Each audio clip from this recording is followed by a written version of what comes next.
강의 주제는 그리스도를 입다라는 이 책 혹시 보셨어요? 못 봤어요. 안토니오 피타 신부님의 책입니다. 이 책은 안토니오 피타 신부님이 바티칸에 계시는 그 신부님들, 주교님, 추기경님, 교황님까지 피정할 때 이 피타 신부님이 피정 강사로 강의를 한 내용. 그러니까 교황님도 앉아서 들으신 강의예요.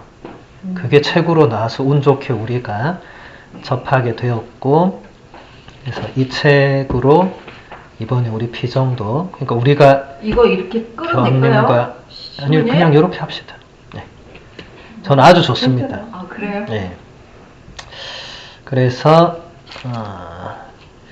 여기 일단 책에 보면 사랑 자체이신 예수 그리스도의 초대를 받아들이고 더듬더듬 그분을 따르기 시작하면 천천히 그리고 단계적으로 정체성의 변화가 일어납니다. 온통 주님의 사랑에 물든 바오로 사도가 우리의 손을 잡고 인도하는 그 변화의 여정을 따라가 봅시다. 이게 피정을 이끄는 그 서두 역할을 한 거예요. 여기서 핵심적인 게 예수 그리스도의 초대를 받아들이는 것, 피정이 다 그런 거죠. 그리고 우리가 그분을 따르기 시작하는데 더듬더듬 따를 수밖에 없다. 그러니까 우리가 다 예수님 제자로 지금 걸어가고 있는데 다 어디선가 넘어지고 어디선가 헛발질하고 어디선가 옆으로 새고 어디선가 뒤로 가고 이렇게 다 한다는 거예요. 다. 그냥 쭉 앞으로 걸어나간 사도 바오로를 우리가 따라야 되겠지만 우리가 그러지 못하다는 거죠. 그래서 우리는 천천히 그리고 단계적으로 우리의 이 정체성, 그리스도인이라는 우리 정체성의 변화가 일어난다는 거예요. 그래서 이 변화의 여정이 바오로 사도가 걸었던 여정, 또 교부들이 걸었던 여정, 성인 성녀들이 걸었던 여정을 우리도 걷는데 그분들에게 뭔가 배울 점이 있잖아요. 그죠? 그래서 이런 피정 때 좀 특별히 좀 강하게 그분들에게 배우는 거죠. 그래서 이번 시간, 내일 강의도 그렇고 이제 사도 바오로가 어떻게 주님의 사랑에 빠져들고 어떻게 변화되는지를 보면서 우리도 그 여정을 같이 걷는 거죠. 그래서 이제 본문을 보면 참된 겸손은 오직 예수 그리스도와의 친교에서 생겨나고 성장합니다. 그 누구도 그리스도의 겸손을 온전히 닮을 수는 없기에 그리스도인은 이 세상에서 사는 마지막 순간까지 그리스도와 맺는 관계를 통해서 나날이 겸손해져야 합니다. 자기만을 위해서 사는 사람은 결코 겸손할 수 없습니다. 그리스도인이 겸손해야 하는 유일한 근거는 그리스도의 자기 비움입니다. 그리스도인은 죽음에 이르기까지 순종하신 예수 그리스도를 귀감으로 삼고 살아갑니다. 이 안토니오 신부님의 이 예리한 지적은 진짜 겸손, 세상에도 겸손의 덕이 있어요. 세상 사람들도 겸손한 사람, 교만한 사람 구분할 줄 알아요. 그런데 우리 그리스도 교에서 말하는 겸손은 예수 그리스도와 맺는 그 관계와 그 친교 안에서 생겨나고 성장한다. 그러니까 여러분 구분해야 돼요. 그냥 인간적으로, 품성적으로 덕이 많은 사람이 참 자기를 낮추고 하는 사람 있잖아요.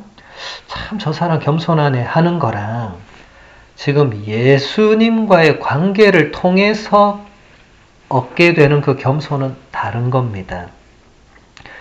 예수님의 그 자기 비움, 이 사도 바오로가 필리핀들에게 보낸 편지 2장에 보면 그리스도 창가라는 그 창가가 있거든요. 예수 그리스도께서는 하나님과 본질이 같은 분이셨지만 그분과 같음을 당연하게 여기지 않고 당신 자신을 비우셔서 이렇게 쭉 이어지는 그 찬가, 그 내용이 우리가 겸손해져야 되는 근거가 된다. 왜냐하면 우리는 죽음에 이르기까지 순종하신 예수 그리스도를 우리의 모범으로, 우리의 스승님으로 따르기 때문에, 그래서 그냥 저 사람은 겸손하다, 나는 좀 품성적으로 겸손하지 못하다, 이 차원이 아니고 내가 겸손한가 겸손하지 않은가를 보는 기준은 내가 예수 그리스도를 얼마만큼 모범으로 삼고 있는가. 하느님이신 분이 인간으로 태어나신 그 자기 비움 혹은 자기 낮춤, 그리고 거기서 더 나아가서 십자가 죽음에 이르기까지 완전히 또 낮추신 그 예수님의 그 엄청난 그 겸손을 결코 우리가 그대로 될 수는 없겠지만, 그래도 거기까지 가기 위해서 노력했던 사도 바오로나 많은 성인 성녀들, 우리가 닮을 수 있는 거죠. 돌아가신 베네딕토 교황님이 갑자기 사임하셨죠. 기억나실지 모르겠어요. 제가 로마에서 유학 중일 때 갑자기 사임하셨어요. 진짜 갑자기. 너무 놀랐어요. 전 정말 세상이 망하는 줄 알았어요. 교황님이 물러나신다 해서. 보통 일은 아니니까. 그래서 교황님이 이제 마지막 날 바티칸에서 헬기를 타고, 바티칸을 비워주셔야 되니까 헬기를 타고 교황님의 그 개인 별장 같은 곳이 있어요. 카스텔 간돌포라고. 거기에 가서 내리셨어요. 이제 완전히 떠나신 거예요. 그리고 거기서 마지막 인사를 이제 신자들 앞에서 하는 장면을 이제 전 세계 TV가 생중계를 하고 있었죠. 저도 이렇게 보고 있었는데, 교황님이 헬기 내리고 마지막으로, 그게 진짜 마지막이었어요. 이제 돌아가셨잖아요.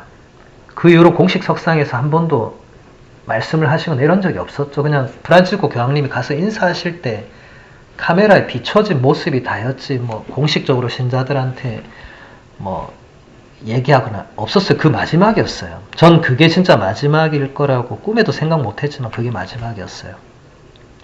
근데 그 마지막 인사에서 인사를 하려고 이제 카메라가 이렇게 그 앞에 또 엄청나게 많은 사람들이 이제 교황님 마지막이니까 모여 있었어요. 근데 거기서 어떤 이름 모를 어떤 여성분이 피켓을 써들고 온 거예요. 피켓을 이태리어로. 근데 이제 카메라가 그걸 다 이렇게 클로즈업을 하더라고요. 이태리어로 뭐라고 써져 있었냐면 라뚜아 우밀따 에 più grande 이런 식으로 뭐가 써져 있었어요. 그러니까 라뚜아 우밀따 띠아레조 più grande 이렇게 돼 있었어요. 라뚜아 우밀따 하면 당신의 그 자기 낮춤, 당신의 그 겸손, 이런 거예요. 띠 하면 뚜니까 너죠, 너. 레조 하면은 뭔가 그렇게 만든 거예요. 과거형으로. 그리고 삐우 그란데 하면 더 위대한 거예요. 이제 그걸 한 문장으로 하면 당신의 그 자기 낮춤이 당신을 더 위대하게 만들어 주었다. 이 피켓을 어떤 분이 들고 써온 거예요, 자기가. 그 카메라가 그걸 클로즈업 해서 제가 그 문구를 보면서 많은 생각을 했어요. 베네딕토 교황님이 살아계실 때도 위대한 학자셨고 위대한 교황님이셨지만 물러나면서 사람들에게 더 저분이 참으로 위대하다는 것을 느끼게 해주셨구나. 저는 그때 이 예수님의 자기 비움이 떠올랐어요. 필리피서 2장의 그 그리스도 찬가. 그리스도께서는 하느님과 같은 분이셨지만 그 같음을 당연한 것으로 여기지 않으시고 당신 자신을 비우셨다, 낮추셨다 하는. 그러니까 어떻게 보면 베네딕토 교황님도 그 예수님의 자기 비움, 또 사도 바울의 자기 비움, 그 노선을 그대로 따라가신 거죠. 일단 그 물러나심의 첫 번째 의미는 저는 그거라고 봤습니다. 그것을 그 이름 모를 어떤 분이 쏘아서 우리에게 알려준 것 같아요. 왜냐면 그때 사람들이 너무 놀래가지고 이게 진짜 무슨 의미일까 하고 다들 그랬으니까. 근데 그분의 그 한 문구가 그냥 모든 걸 정리해주는 느낌이었어요. 그래서 저는 앞으로도 베네딕토 교황님 떠올리면 그 문구가 항상 기억이 날 것 같아요. 먼저 다른 업적도 많으시지만 필리피서 3장 7절에서 9절과 10절의 말씀입니다. 바오로 사도가 쓴 거죠. 나에게 이롭던 것들을 나는 그리스도 때문에 모두 해로운 것으로 여기게 되었습니다. 그뿐만 아니라 나의 주 그리스도 예수님을 아는 지식의 지고한 가치 때문에 다른 모든 것을 해로운 것으로 여깁니다.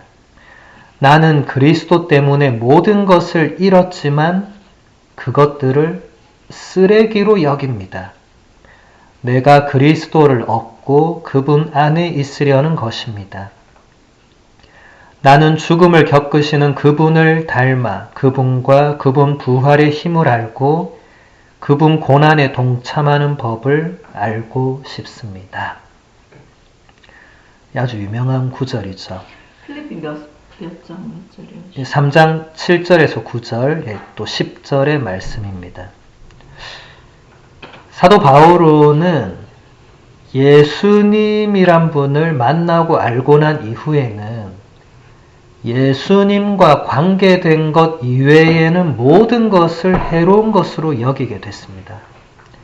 그리고 여기 나오는 표현 그대로 쓰레기로, 예수님을 아는 것 외에는, 예수님과 관련된 것 외에는 모든 것이 다 나에게는 필요가 없다는 거죠. 우리도 그런 지향점으로 살아가야 되겠죠. 많은 신자들이 문제가 예수님보다 다른 뭔가를 우선순위에 두는 게 큰 문제거든요. 근데 사도 바오로는 언제나 항상 우선순위는 예수 그리스도였어요.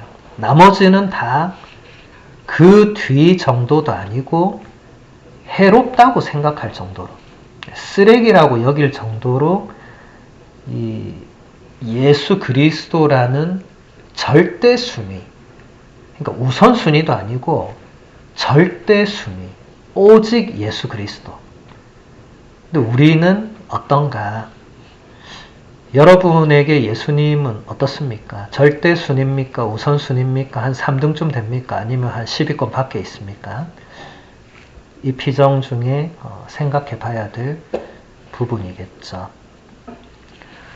바오로가 공들여 쌓았던 영예의 경력이 자기 주님인 예수 그리스도를 아는 지식의 지고한 가치 앞에서 한순간에 쓰레기로 변합니다. 이제 바오로는 자기 삶으로 그리스도 창가를 다시 쓰기 시작합니다. 세상의 화려한 이력으로 채워졌던 삶이 그리스도의 부활에 동참하기 위해 그분의 죽음에 함께하는 삶으로 바뀝니다. 바오로가 자기 주님이신 그리스도를 더욱 닮고 그분께 더욱 동화하고자 자기 자신을 비우는 여정을 선택했기 때문입니다. 이게 여러분 12제자를 예수님이 부르셨을 때도 생각해 보면 일단 어부들 생각해 볼 때 세상에서 쌓았던 어부의 경력이 있잖아요. 근데 어떻게 했습니까? 바로 버렸잖아요. 나를 따라오너라 하니까 바로 배와 그물을 버렸잖아요. 그거 버리면 생계 유지 불가능하잖아요. 그거밖에 안 했는데 어릴 때부터 보고 배우고 거기 호숫가에서 그걸로 먹고 살던 사람들이 그거를 버린 거죠. 지금 사도 바오로도 세상에 화려한 경력이 많았죠. 사도 바오로는 바리사이 중에 바리사이였고 율법학자 중에 율법학자였고 그리스도인들을 박해해도 되는 권한을 받을 만큼 상당한 지위와 권력을 누리던 유대인이었죠. 그런데 그런 바오로가 예수 그리스도를 아는 지식의 지고한 가치를 깨닫는 순간에 자신이 쌓아온 그 모든 경력을 한순간에 버립니다. 이게 우리에게는 굉장한 도전이자 숙제가 되겠죠. 많은 신자들이 버려야 되는데 하면서 안 버리고 계속 가지고 가는 게 되게 많아요. 이런 피정에 오면 주님 제가 제발 이거 하나만 버리게 해주세요 이렇게 청하는 분들 많아요. 피정에 와서 하나씩만 버려도 아주 도움이 되겠죠. 근데 우리가 정말 가슴 깊이 손을 얹고 생각해 봐야 되는 게 내가 정말 예수님을 위해서 이걸 버리려는 마음이 있는가? 청하기 전에 그걸 생각해야 됩니다. 그럴 마음도 없는데 청하잖아요? 그러면 아무리 은혜로운 피정을 갖다 와도 못 버립니다. 왜냐하면 내가 사실 놓을 생각이 없었거든요.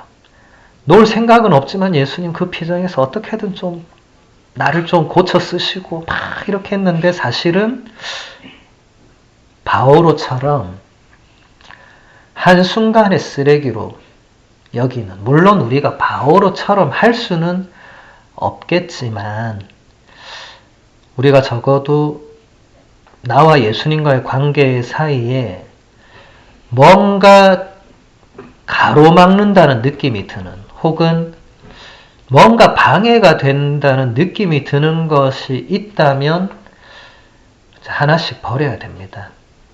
그러지 않으면 죽을 때까지 못 놓고 가는 것들이 되어버리거든요. 이제 죽을 때도 못 놓고 가는 사람들도 있죠. 저는 많이 봤습니다. 이제 예수님 만나러 가야 되는데 못 놓는 거예요. 안타깝죠. 근데 남 얘기가 아닙니다.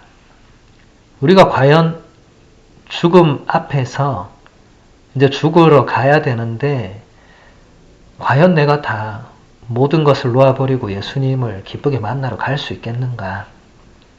이것도 이번 피정에서 한번 성찰해 봐야 될 부분이겠죠. 바오로가 어떻게 그렇게 했느냐?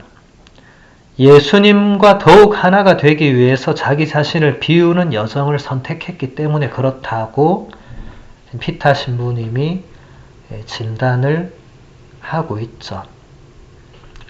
우리는 예수님을 닮으려고 하고 있나? 일단 이거부터 물어봐야 됩니다. 그리고 그분과 하나가 되려는 열망이 있는가? 이것도 물어봐야 됩니다. 그리고 자기 자신을 비우는 여정을 선택했는가? 혹은 선택하고 싶은가? 물어봐야 됩니다. 피정은 이런 끊임없는 질문에 대한 답을 찾아가는 그런 시간입니다. 평소에는 그런 질문할 틈도 없고 답할 여유도 없죠. 피정이라는 어떤 시공간은 평소에 생각할 수 없었던 질문들과 거기에 대한 답을 그냥 곰곰이 생각해 보는 거죠. 예수 그리스도를 아는 지식은 어떤 지적인 정보 차원이 아니라 실존적이고 인격적이며 사람을 온통 사로잡습니다. 무엇보다도 예수님과의 친밀한 관계 안에서 그분과 함께 부활하리라는 희망 때문에 죽음에 이르는 고통까지도 기꺼이 받아들이게 만드는 그런 지식입니다.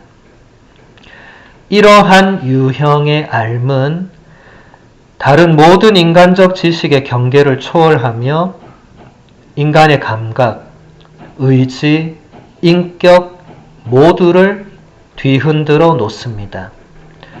이렇듯이 인간 존재 전반에 걸쳐 끝없이 이어지는 알미기에 우리가 이 세상을 떠나서 마침내 예수님과 얼굴과 얼굴을 마주 볼 그때라야 비로소 온전하게 실현되는 알미입니다. 이게 예수 그리스도를 아는 것입니다. 여러분, 예수 그리스도를 이렇게 알고 있었습니까? 이때까지? 여러분이 알고 있는 예수는 어느 정도인지 한번 생각해 봐야 되겠죠. 정말로 예수님과 나와의 그 관계가 정말 나를 온통 사로잡는 관계인지, 아니면은 그냥 피상적이고 막연하고 그냥 뭐 내가 필요할 때 좀 도와주면 되는 정도? 꼭 소방서에 그 소방관들 대기하고 있잖아요. 평소에 나하고 아무 상관없잖아요. 근데 불나면 우리가, 위기 상황 되면 우리가 119, 여긴 911이죠. 전화 누르면 그 사람들이 오잖아요. 그런 정도 아닌가? 생각해 볼 일이죠. 예수라는 그 한 인격, 한 인물이 나의 존재를 온통 사로잡고 있는가 아닌가를 생각해 보는 겁니다. 사도 바오로는 예수라는 그 한 인격, 한 인물에게 완전히 사로잡혔죠. 그래서 완전히 삶이 뒤바뀌었죠. 네. 그래서 우리도 정말 예수님을 내가 안다는 그게 지금 분명한 것은 단순히 지적으로 알고 있는 차원에서의 그건 아니라고. 우리가 누군가를 안다고 말할 때는 대부분 지적 차원으로 안다고 말하지 않죠. 누군가를 안다고 말할 때 우리는 어떤 차원입니까? 내가 경험한 거예요. 인격과 인격이 만나서 인격과 인격이 너 몇 년도에 태어났어? 너 키가 몇이야? 너 성이 어디야? 너 무슨 일을 해? 우리는 이거 가지고 나 그 사람 알아요. 이렇게 하지 않습니다.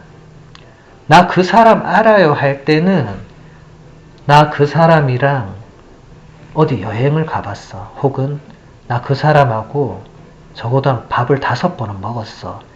그러면서 그 사람과 대화를 나누면서 점점 더 그 사람 안으로 내가 들어가서 아, 저 사람이 저런 사람이구나라고 내가 인격적인 차원으로, 실존적 차원으로 느끼고 깨달은 그만큼 내가 아는 거죠.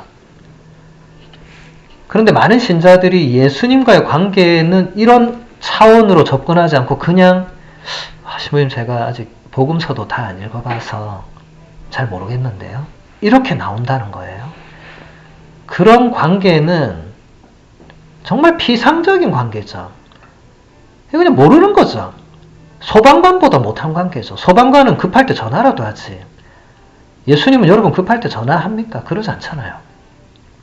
그래서 이 관계라는 것을 내가 정말 예수님을 여러분 가장 친한 친구 혹은 가장 여러분 속마음을 꺼낼 수 있는 사람보다 예수님이 그보다 더 나에게 깊이 있게 있는가를 생각해 볼 때 그때 정말로 우리가 예수님을 제대로 알고 있는가 아닌가 이것을 판가름할 수 있을 겁니다. 그래서 우리가 물론 제가 이런 얘기하면 어떤 사람이 아니 예수님은 이렇게 직접 눈으로 보고 대화하고 이런 차원이 아닌데 어떻게 가장 마음속 친구보다 더 깊을 수가 있느냐. 인간적으로는 그 말이 맞죠. 하지만 우리가 이 알고 믿고 있는 이 신앙적인 차원에서는 예수님은 그 누구보다도 나를 가장 잘 아는 친구죠. 나를 가장 잘 안다는 친구도 예수님만큼 나를 알지는 못할 겁니다. 그 친구가 누구든 간에. 부모님도 예수님만큼 나를 잘 알지 못할 거예요. 심지어 나도 나 자신을 예수님보다 더 잘 알지는 못할 거예요. 그래서 그런 성가도 있잖아요. 나보다 더 나를 아시는 주님 하고 당신께 모든 것을 맡겨드리고 이렇게 기도하죠. 그래서 여러분들이 이 예수님과의 관계, 이것은 우리가 한두 번 배우고 말 주제는 아니고, 한두 번 성찰해보고 말 주제는 아니고, 이건 죽을 때까지 나와 예수님과의 관계가 어디쯤에 있느냐가 우리 신앙의 모든 것을 결정한다고 보면 됩니다. 대부분 신자들이 기도하는 걸 싫어하거나 힘들어해요. 저는 그 단순하게 생각하면 예수님과 관계가 없어서 그렇습니다. 여러분, 사랑하는 사람은 만나고 싶잖아요. 만나서 밤새 대화를 나누고 싶잖아요. 근데 잘 모르는 사람하고 만나라면 제가 왜요? 어쩔 수 없이 만나라면 진짜 만나긴 싫은데 할 수 없이 가가지고 마음이 없는 말 하고 그냥 격식 차리고 있다가 헤어지고 나면 너무 속이 시원해. 기도가 그런 차원에 머물러 있는 신자들이 너무 많은 거예요. 기도해라. 또 기도를 해야 되는구나.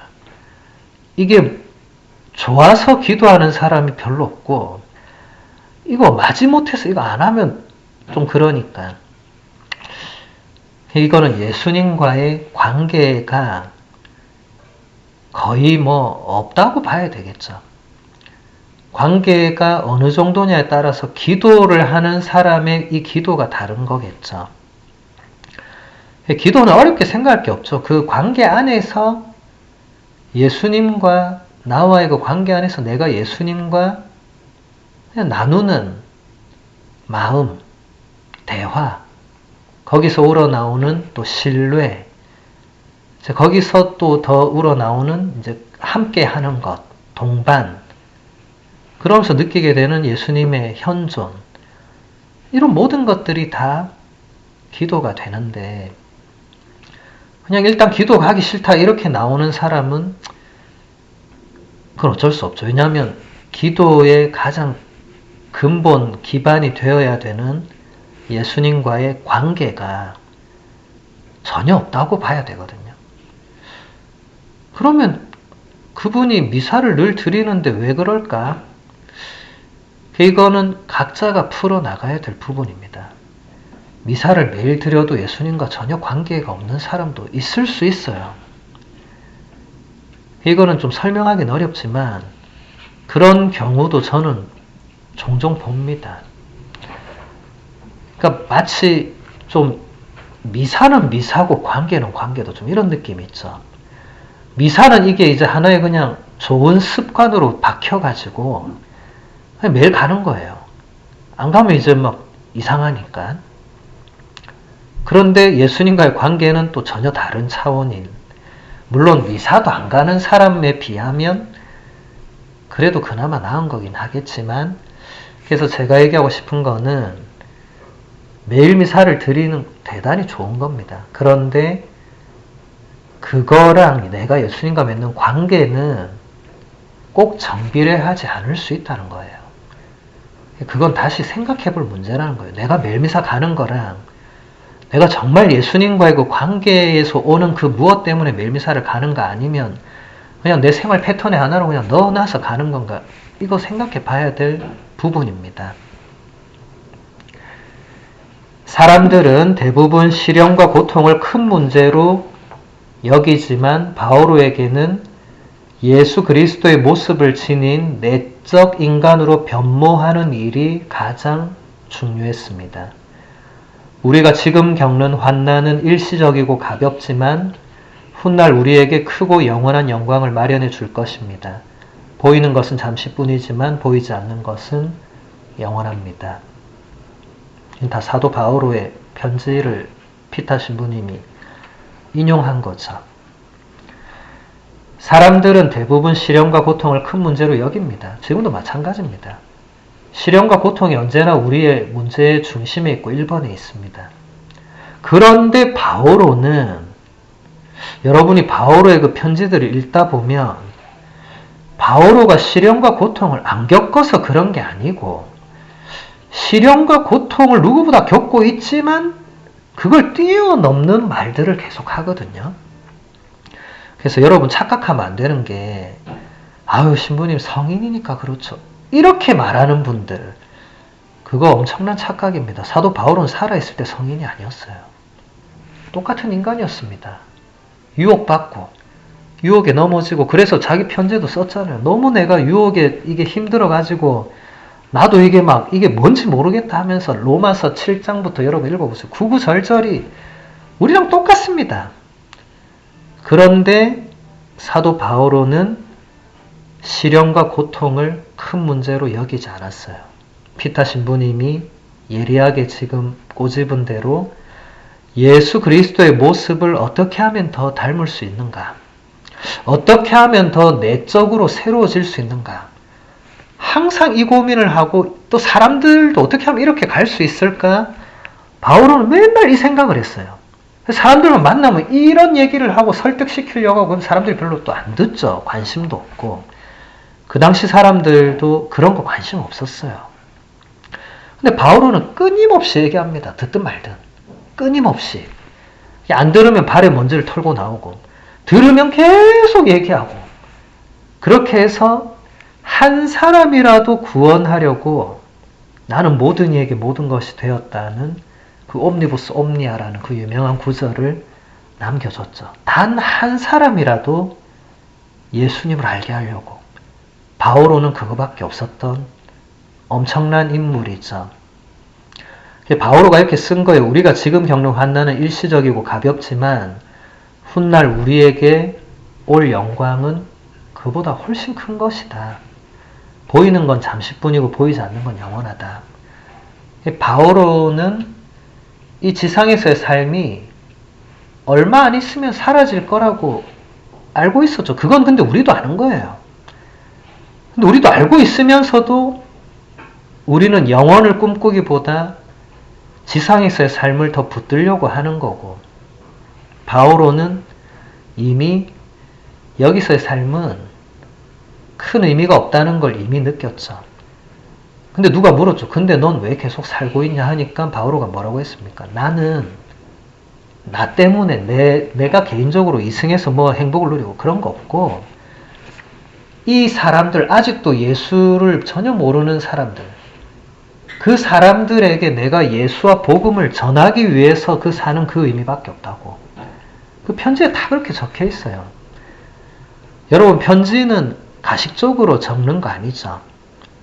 바오로가 편지 쓰면서 이거 나중에 성경에 들어갈 거니까 좀 꾸며야지 하고 썼다고 생각하는 분이 있으면 대단한 착각입니다.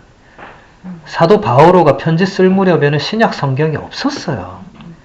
사도 바오로의 편지가 신약 성경 정경 목록에 들어온 거는 그보다 한 200년은 지나서였습니다. 물론 그 사이에 읽히긴 읽혔지만 그러니까 사도 바오로는 이게 성경이 이런 생각을 안 하고 편지를 그냥 쓴 거예요. 무슨 거기에 가식이 있고 이거 누가 볼까? 이런 거 없었어요. 그런 착각을 하고 있는 분은 사도 바울의 편지 다시 읽어야 됩니다. 다시. 로마서 1장부터 다시 읽어봐야 돼요. 바오로가 진짜 뭘 말하고자 했는지 다시 보셔야 됩니다. 우리도 이번 피정 때 편지를 쓸 건데 하느님께 쓸 건데 여러분 편지 쓸 때 가식으로 쓰는 사람은 제가 알기로는 없습니다. 그렇게 썼다면 그건 편지가 아니에요.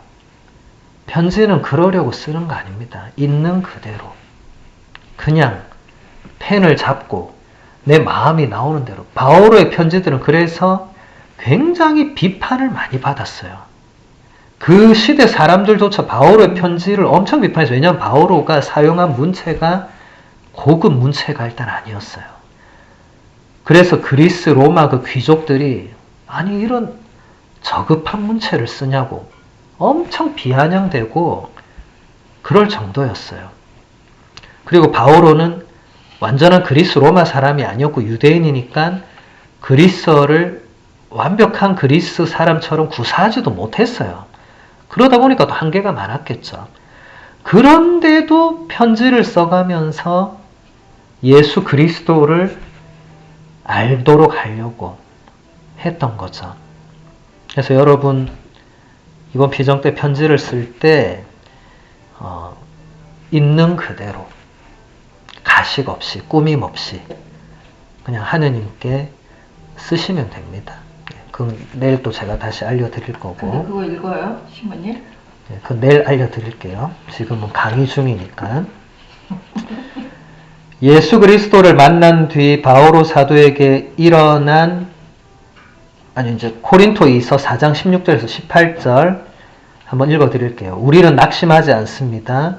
우리의 외적 인간은 쇠퇴해 가더라도 우리의 내적 인간은 나날이 새로워집니다.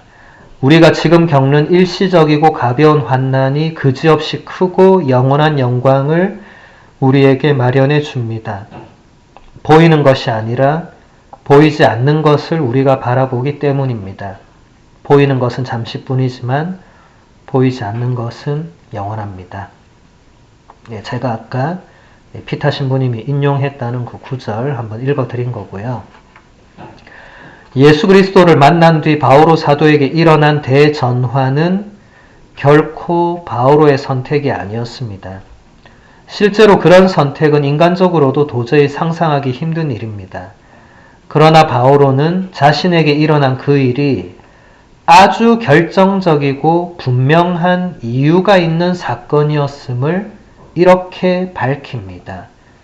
그리스도 예수님께서 이미 나를 당신의 것으로 차지하셨기 때문입니다. 필리피서 3장 12절의 말씀입니다. 부활하신 예수님은 바오로를 온전히 알고 계셨고 한없이 지극한 사랑으로 바오로를 차지하셨으며 그 사랑은 결국 바오로의 삶을 송두리째 바꾸어 놓았습니다. 나에게는 그리스도가 생의 전부입니다. 그리고 죽는 것도 나에게는 이득이 됩니다. 바오로의 이 고백은 결코 삶에 깃들어 있는 아름다움과 인간 관계들을 무시하는 표현이 아니라 그 어떤 것보다 주님이신 그리스도에 대한 알미 더 중요하다는 뜻입니다.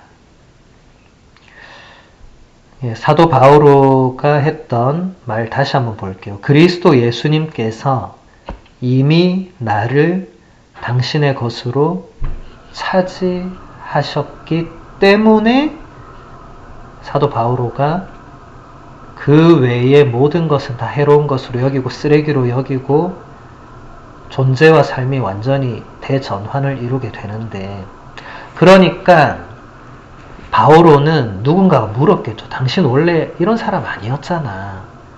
어쩌다 이렇게 됐어? 하니까 이 말을 한 거예요. 그리스도 예수님께서 이미 나를 당신의 것으로 차지하셔서 내가 이렇게 됐다고. 어쩔 수 없다고. 내 선택도 아니었다고. 그분의 선택이었다고. 예수님께서 제자들을 뽑으실 때 당신이 원하신 사람들을 뽑으셨다고. 예수님의 선택이었죠.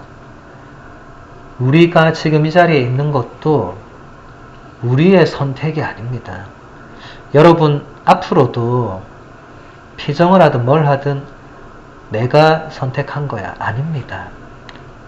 나보다 먼저 그분께서 초대하셨고 불러주셨고 그분께서 그 피정에 임할 사람을 결정하시는 거죠. 주도권이 그분에게 있는 겁니다. 그런데 주도권을 예수님께 내어드리지 않는 신자들이 많아요.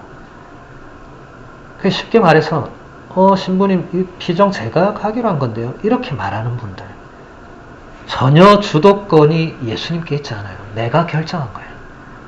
내가 이 피정을 어렵게 내가 선택한 거라고. 그런 분들은 피정 들어가서도 자기 주도권을 행사할 위험이 상당히 높아요. 왜냐하면 자기가 결정했기 때문에. 그럼 피정 가서 본인이 취사 선택할 가능성이 높아요. 이 프로그램은 나하고 좀 안 맞네. 빼고. 이런 식으로. 그럼 못 빼면 그냥 앉아있지만 마음은 딴 데 가 있는 거죠. 그런 것은 앞으로도 피정이나 연수나 뭔가에 임할 때 도움되지 않습니다. 상당히 안 좋은 영향을 줍니다. 항상 생각을 할 때 예수님께서 이번 피정에 나를 초대해 주셨구나. 감사합니다. 그리고 아까 제가 강론 때 얘기한 것처럼 이번 이 시간을 통해서 예수님께서 나에게 주시고자 하는 게 무엇입니까? 그걸 찾아 나가려는. 그렇게 돼도 지금 얻을까 말까 하는 판국에 내가 주도권을 치고 내가 여기서 뭔가를 내가 원하는 걸 얻어가겠다. 이거는 바오로가 추구했던 그런 삶과는 완전히 다른 방향이죠. 그래서 부활하신 예수님께서 바오로 사도를 온전히 알고 계셨고 한없이 지극한 사랑으로 바오로를 차지하셨기 때문에 그의 삶이 송두리째 바뀌었다. 그런데 그럼 예수님이 우리는 그러지 않는가? 우리한테는 다르게 하시나? 아니죠. 우리한테도 똑같이 하시겠죠. 근데 왜 우리는 바오로처럼 안 되나? 문제는 예수님께 있는 겁니까? 우리한테 있는 겁니까? 당연히 우리한테 있겠죠. 예수님께서 나를 온전히 알고 계시고 지극한 사랑으로 나를 차지하셨다고 내가 바오로만큼 알고 믿고 받아들이고 있는가? 이제 여기서 갈라지겠죠. 누군가가 여러분한테 아마 이때까지 수십 번 얘기했을 겁니다. 예수님이 당신을 많이 사랑하시고 당신을 이미 예수님 것으로 차지하셨기 때문에 당신은 이제 예수님의 것입니다. 라고 어디선가 들었을 거예요. 아마 한두 번이 아니라 많이 들었을 거예요. 어느 성가에서도 그냥 흘러듣다 보면 그 성가가 그렇게 노래했을 거예요. 그런 성가를 또 직접 불렀을 거예요. 그때마다 가슴 찡하게 그래 나는 예수님 것입니다. 했을 거예요. 근데 지금 그렇습니까? 대답이 바로 안 나온다면 내가 뭔가를 다르게 움직인 거겠죠. 바오로나 성인 성녀들의 공통점은 한 번 그렇게 됐을 때 끝까지 갔다는 공통점이 있고요. 우리가 그렇지 않을 때는 한 번 체험하고 아까 얘기했듯이 다시 뒤로 가거나 옆으로 새거나 놓거나 하는 이제 이 과정이 반복되는 차이가 있어요. 근데 우리가 약하기 때문에 충분히 그럴 수 있지만 어쨌든 예수님께서 뭐라고 하셨죠? 쟁기에 손을 얹고 뒤를 돌아보는 자는 하느님 나라에 합당하지가 않다. 그 말씀을 하셨죠. 그래서 우리도 예수님의 제자로 이 길에 들어선 순간부터는 예수님만 보고 가면 되는데 가끔씩 뒤돌아보고 이제 이런 게 생기죠. 그럴 때 빨리 돌아오면 되는데 안 돌아오고 자꾸 옆으로 계속 가는 경우들이 있죠. 특히 오늘날은 팬데믹 이후로 그게 굉장히 심해졌죠.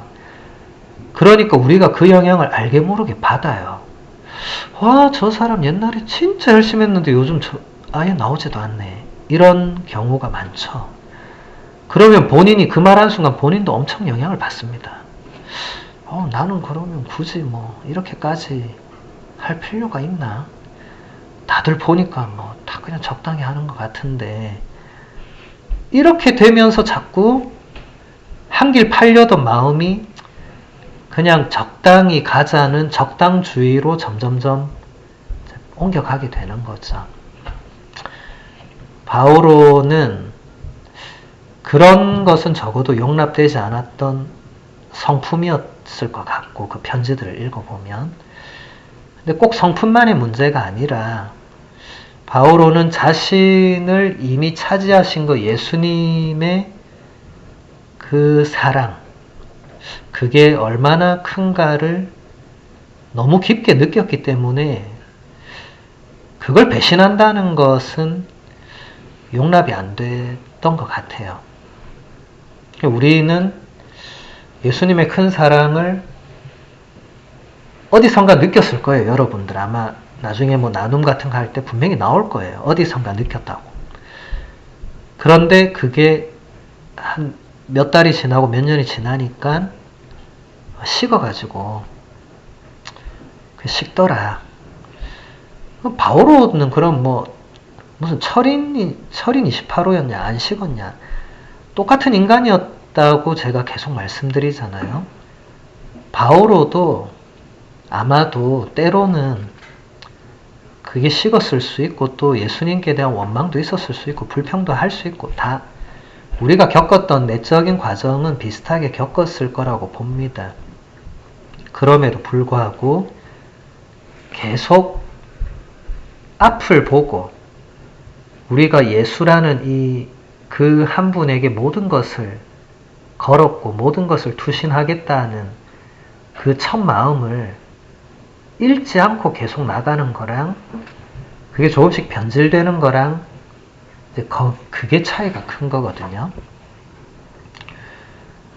하느님이신 예수 그리스도께서 사람이 되시어 그 시대의 가장 낮은 신분에 속했던 노예들이나 겪는 죽음을 겪기로 작정하셨습니다. 부활하신 주님의 차지가 된 바오로 또한 예수님과 일치하기로 작정했기에 온통 화려했던 영예의 경력을 모두 내려놓고 수치의 경력 또는 치욕의 경력을 쌓기 시작했습니다.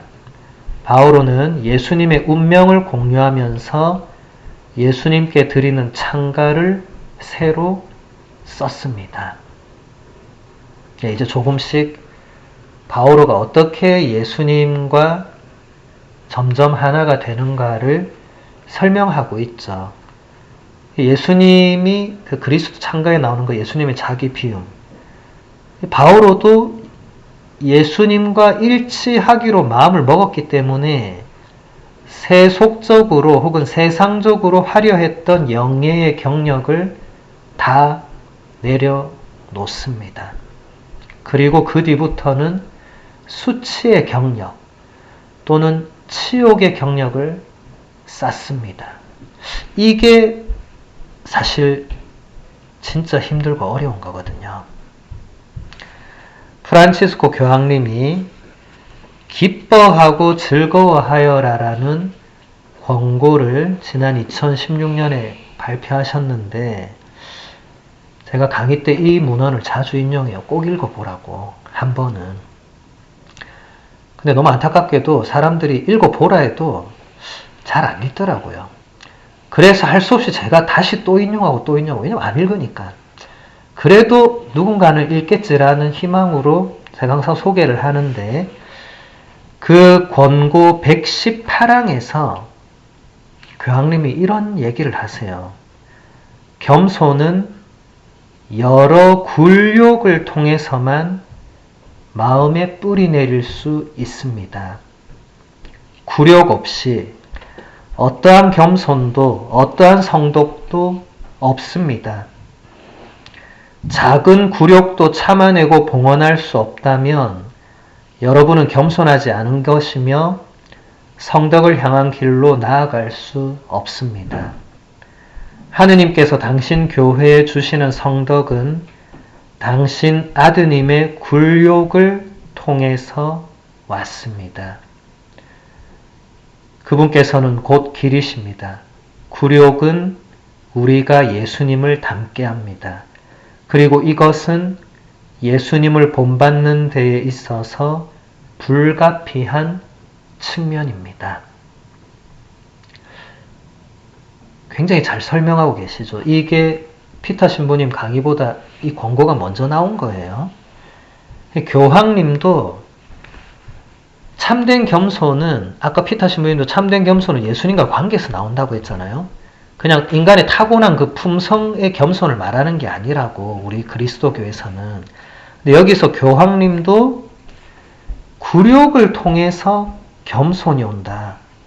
작은 굴욕조차 참아내지 못하고 그걸 예수님께 봉헌하지 못하는 사람은 겸손하지 않을 뿐만 아니라 성덕을 향한 길로 나아갈 수가 없다. 굴욕은 우리가 예수님을 닮게 한다. 여러분, 예수님이 겪은 그 치욕과 굴욕을 한번 조금이라도 상상만 해봐도, 여러분 사순시기 성금요일에 그 듣잖아요.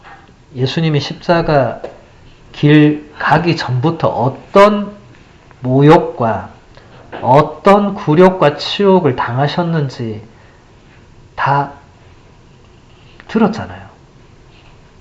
뺨을 맞고 침뱉음 당하고 맞는 건 그냥 예사고 완전히 그냥 치욕에 치욕을 그냥 더하잖아요. 그래서 교황님께서 굴욕은 우리가 예수님을 닮게 한다. 그리고 그 작은 굴욕을 참아내고 봉헌하라는 그 말. 여러분, 우리도 살다 보면 굴욕과 모욕과 수모를 당하죠. 그 못 견디는 사람은 일단 겸손하지 않다는 거고, 그런 것이 왔을 때 예수님, 당신은 그 십자가 길에서 이보다 더한 굴욕을 겪으셨는데 제가 이것을 받아내지 못하면 당신 제자가 될 수 없겠죠. 그래서 이 모욕을 당신께 봉헌하고자 합니다. 이렇게 기도하라는 거예요. 그게 단번에 된다는 게, 그 교황님은 그게 단번에 된다 이런 말은 하지 않습니다. 그런 과정을 통해서 우리가 비로소 참된 겸손에 이룰 수 있다. 바꿔 말하면 예수님의 마음을 조금이나마 알 수 있다. 알게 된다. 왜 그토록 모욕을 당하시면서도 끝까지 침묵하셨는지, 십자가에서 내려오라는 그 비아냥을 들으시면서도 끝까지 안 내려오셨는지, 그 마음을 조금이나마 깨달을 수 있다는 것입니다. 네, 강의 1강의는